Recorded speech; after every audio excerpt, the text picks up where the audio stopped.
ইরানের বিরুদ্ধে ট্রাম্প একটি ভয়াবহ ছক কষেছে। যেমন এই যে কয়েকদিন আগে আবার ৭ দিনের আল্টিমেটাম দিছে গতকালকে। আসলে ট্রাম্প এমন একটা ব্যবস্থা করতেছে যে ট্রাম্পের মধ্যপ্রাচ্যের যেকোনো জায়গার বিভিন্ন জায়গায় ছড়িয়ে ছিটে থাকা যে সৈন্যবাহিনী আছে তাদেরকে সবাইকে একত্রিত করতেছে।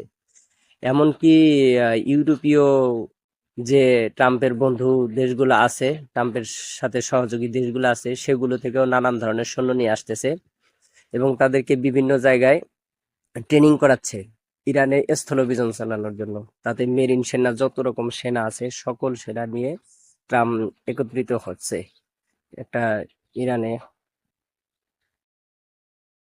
তবে ইরানও বসেনি। ইরান ১০ লক্ষ সেনাবাহিনী মোতায়েনের প্রস্তুতি নিয়ে নিয়েছে।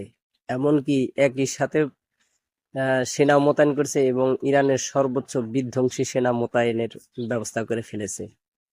ইরানও প্রস্তুতি নিয়ে আছে। দেখা যাক।